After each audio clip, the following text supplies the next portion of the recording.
I can No start see. problem. How are you today? I am very, very good. And yourself? Can you hear me okay? Yeah, I can hear you. Okay. Um, Beautiful. Hello. Hello, Nels Grandes. Hello, Ryan. yeah. Hello, Caro. I see the people is joining us now, Absolutely. and I'm really excited today to have Christina on my Instagram live, which I invited her to be talking about belief, fear, and uncertainty. So, Christina, can you introduce yourself and tell us a little bit about what do you do? Yes. So just checking that you can see my sound, you can see me, everything is okay? Yes, everything is perfect. Can you hear me Uh, properly? I can hear you properly. I cannot see you very well, but that doesn't matter. As long as you guys can see me, I'm good. So, I am Christina. I run Eudaimonia Coaching UK. What this is doing is it's helping people who are professional to find their purpose and perhaps even go on to a career move if that's what they wish. Normally, it's for people who have perhaps realized that their career is not the best expression of themselves anymore, and therefore they want to find a new direction in what they're doing in the future. So, this is what I help them do. And thank you so, so much for inviting me today to join you. Oh, wow. No, thank you so much for accepting my invitation. Really interesting. So, I wanted to ask you, what's the impact of the COVID-19 is having or been having in your community? So the reality, I guess, the generic impact is that, of course, the economy is being impacted.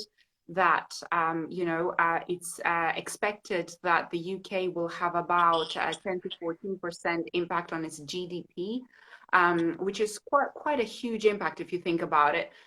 So a lot of industries like the hospitality, the events industry, many others like heavy industry and so on have been impacted, and this is the reality. Now, how is that impacting my clients?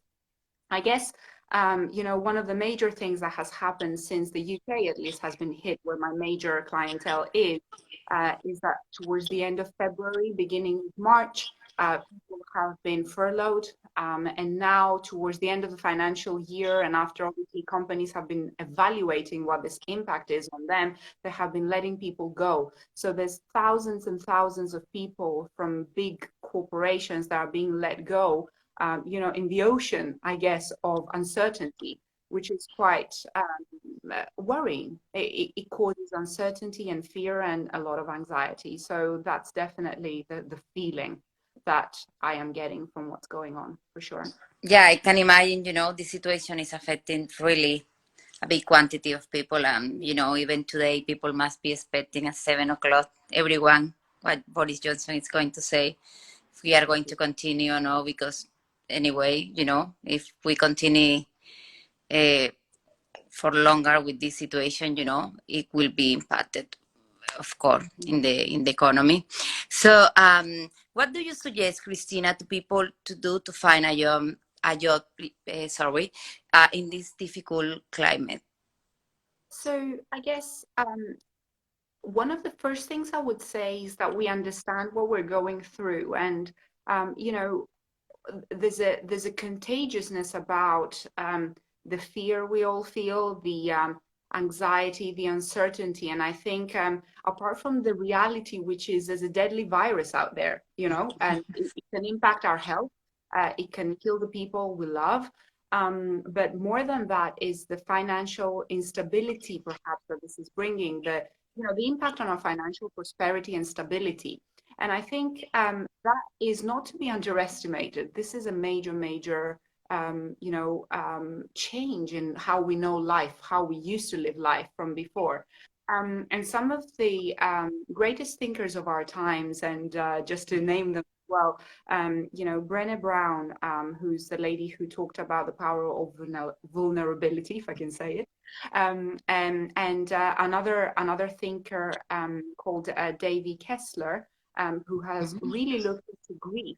What they say, actually, according to Harvard Business Review, is that the feeling we are feeling is a collective grief.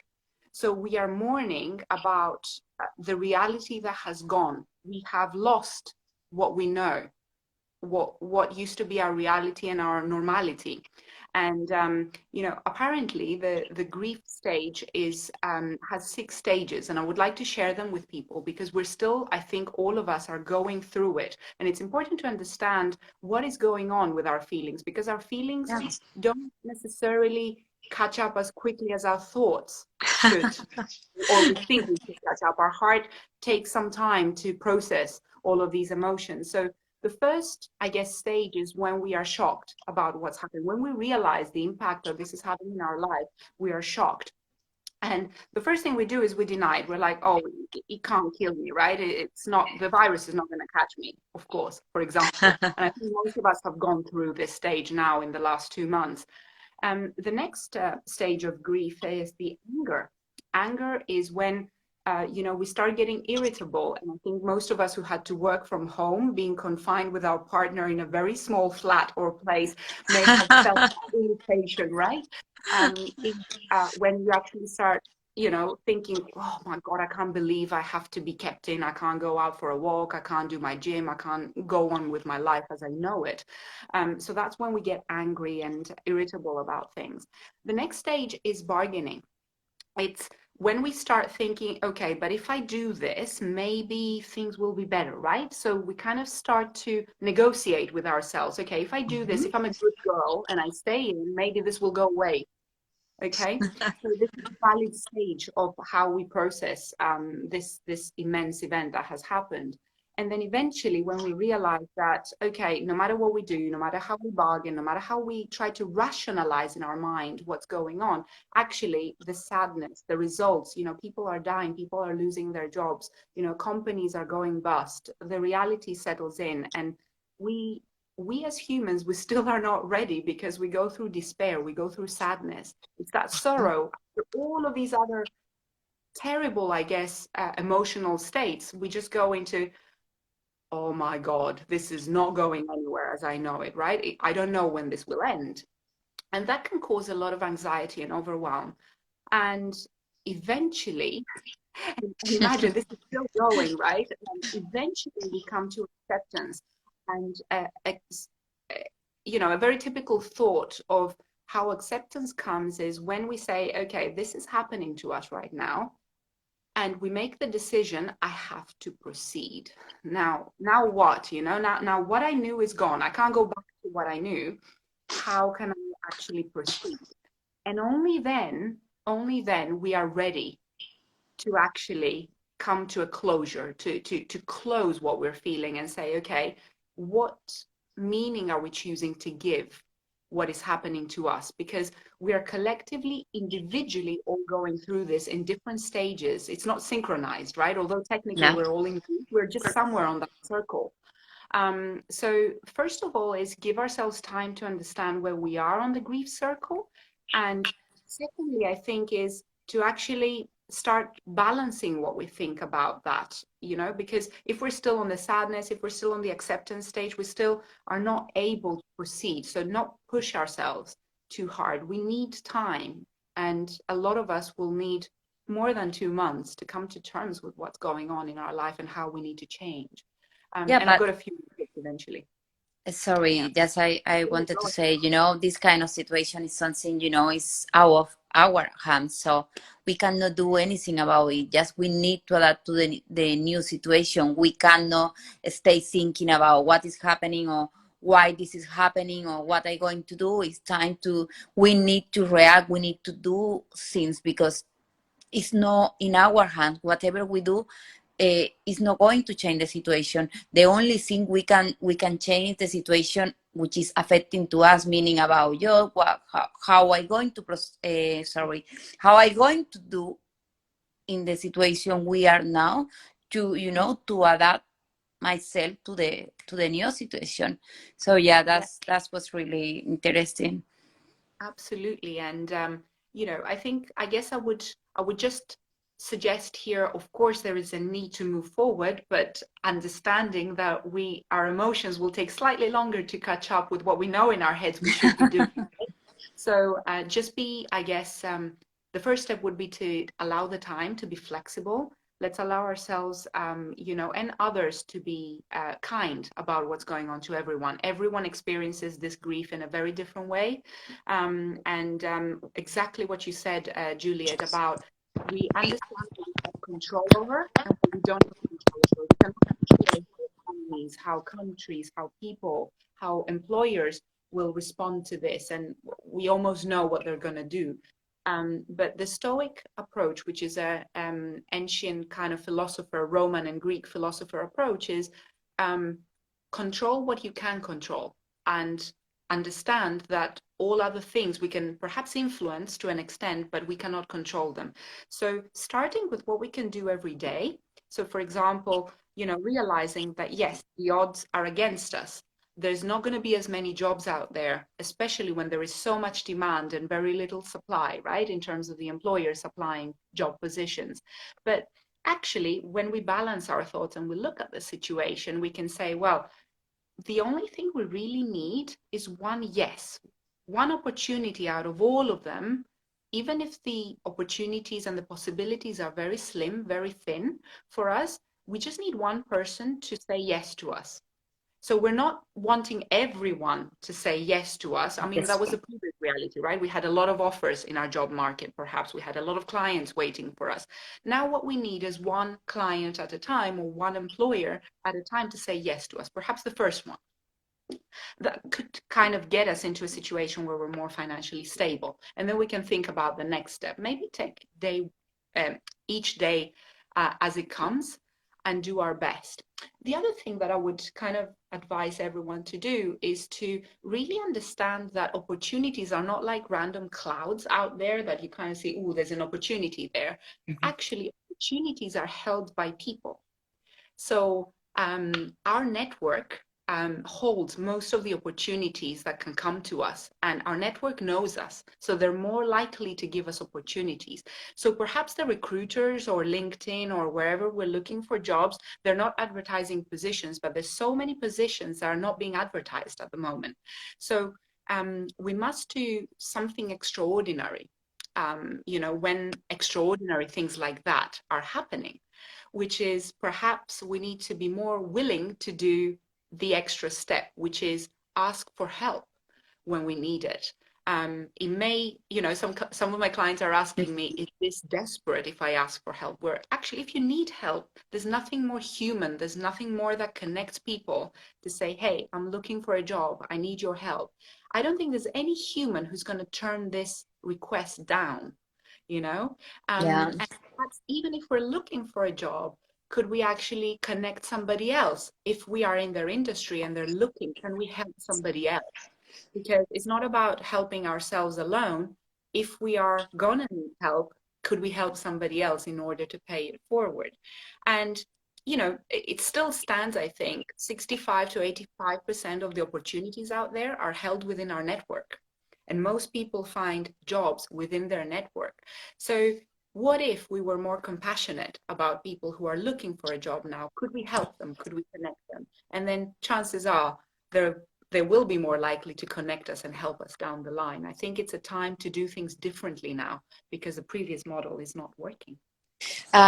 What about Christina? What do you think about trying to find, to be in this moment more creativity, or trying to, to create your own company, or, trying to find alternative? Because, if the situation really finding a job is going to be that difficult, what about, for example, I've been reading a little bit about online courses, things like that, is Mm-hmm. Totally. So, what a great, of course, opportunity that you are putting on the table from a creative like yourself. And I want to ask you a little bit about how you're dealing with that. But from a simple perspective, you already said it. Developing ourselves during this time, being curious about where our heart is taking us. What do we naturally do when we have the time, when we are allowed to not have to do things, when we are not doing things because we have to, but when we actually can do things.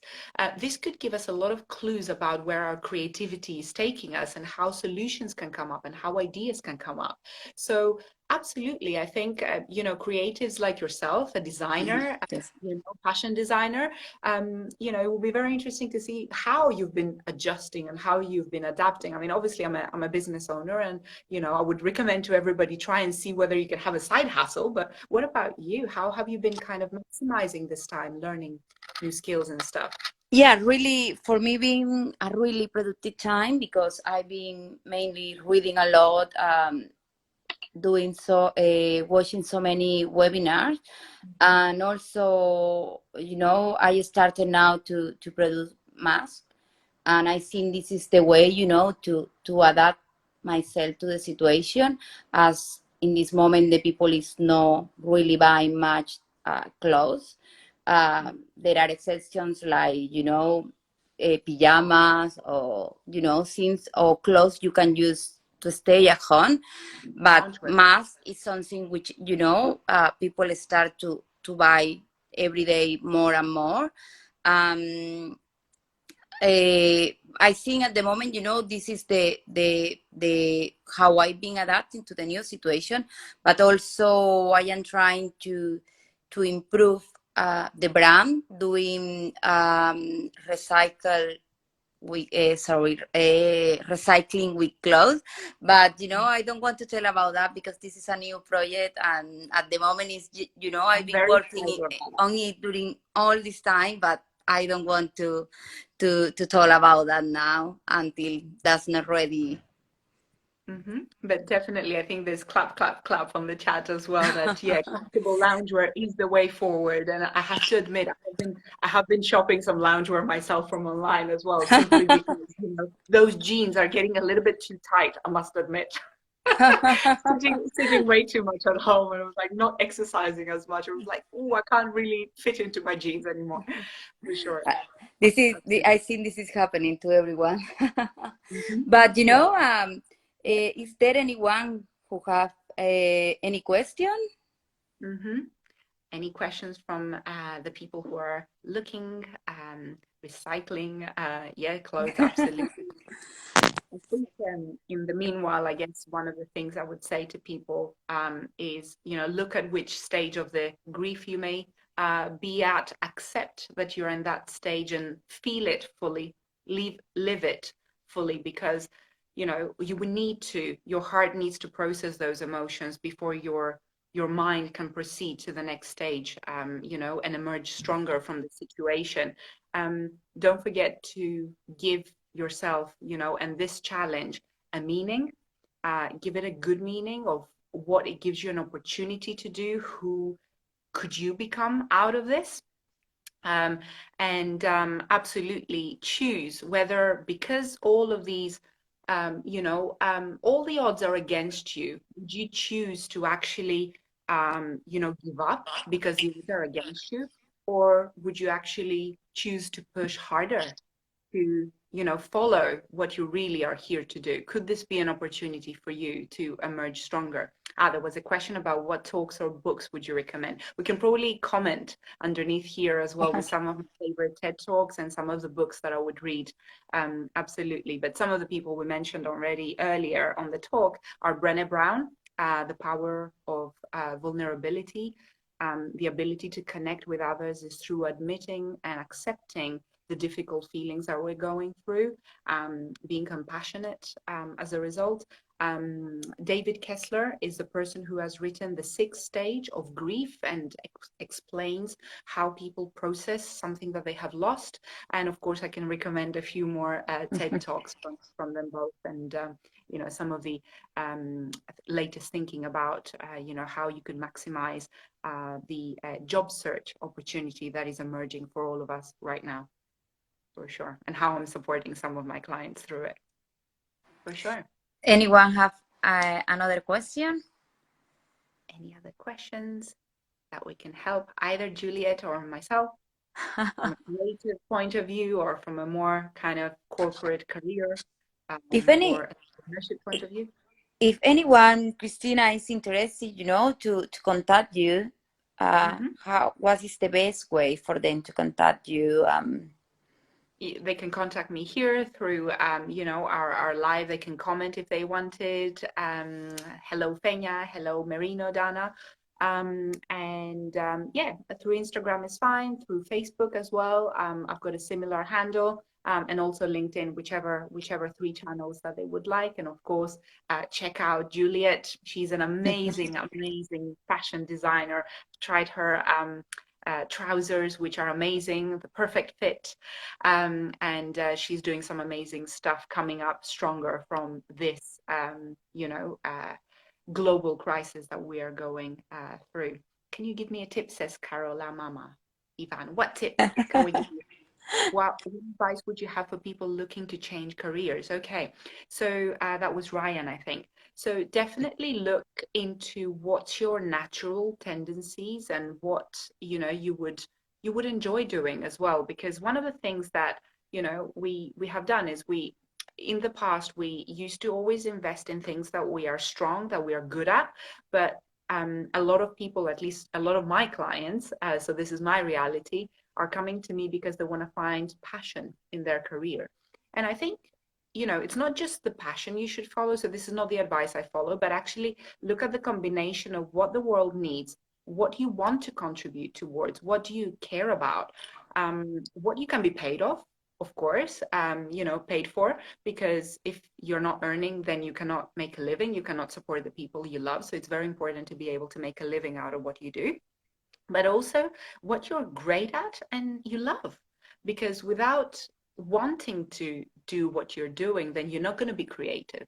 You're not going to come up with, things that, will take you through the difficulties we're going through.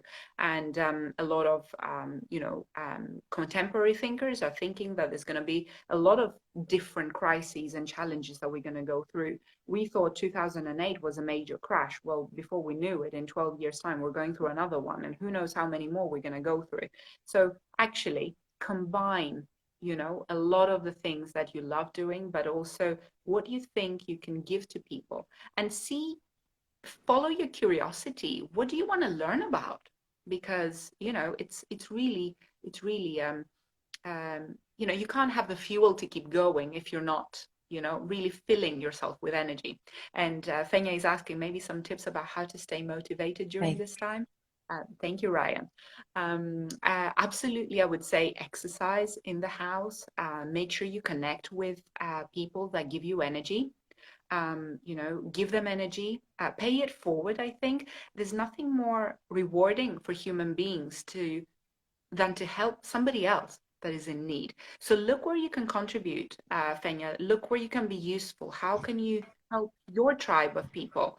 And see how you can stay motivated, because people find meaning in being able to help others on something that they care about. So definitely follow that trail. See where that takes you. And that could keep you motivated. But definitely, as Tony Robbins says, motion is emotion. So make sure you change your state of mind by moving, so that your heart can move on and catch that motion that your body is going through. The thoughts will change, the emotions will change, you will feel better. Hope I managed to answer that. That's really interesting. Really, thank you so much, Christina. Thank you. Just let's see if anyone have another question, and if not, let's wait, because while they are writing, we can see until the question is done.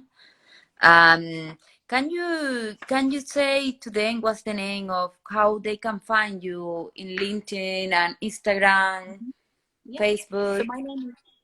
So my name is Christina with a CH. Christina Garidi. That's Garidi. We might pop it on the text eventually. And eudaimonia. Nobody can pronounce it. Nobody can say it. It sounds like pneumonia, which is not very good for current times. But eudaimonia is an ancient Greek philosophy term, which in essence means, thank you, Juliet. So it means the ability to be in good terms with your spirit. So being able to connect with yourself and actually be flourishing. So it's not accidental that I have chosen this name for my company, because my purpose is to democratize human flourishing. So the way I help people find their purpose is because I want them to flower, and I want them to enjoy their work and their life. So yeah, thank you very, very much, Juliet Herrera. Juliet Herrera, if you have any fashion related ideas, or you want to check out her work, it is amazing. So I recommend you check her out. Oh, welcome to. I just can see Ivan Rojas join us. Hello, Welcome. He welcome. he's one of the person inspired me about the online course. I've been following him in his YouTube channel. Interesting. He's there. Yes, I'll check him out. I'll check you out, Ivan. That's really nice to meet you guys, and thank you so much for joining us today. Thank you so much, Christina. Thank you so much. It was really interesting.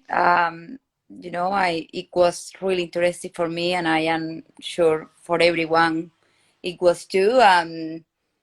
See you next time. Let's organize for other day, and if anyone have any question, Please uh, let us know. can send to us the question. Christina will be happy to help. I will be Absolutely. happy to help you. Anyway, the video will be continuing in our IGTV channel, so you can watch it after if Mhm. you want it or you need it. See you next time, guys, and thank you so much, Thank Christina. you. Thank you so, so much, Juliet. It was an amazing, I wouldn't have dared doing an IGTV live without you. So thank you so, so much. It's the first time for me too, Yes, so it was like, let's try, let's talk let's see what about happens. something interesting in this moment. So Thank you, Ryan. Thank you so, so much. Guys, have a beautiful, beautiful Sunday evening. Wish your mothers all over the world, a happy Sunday, Mothering Sunday.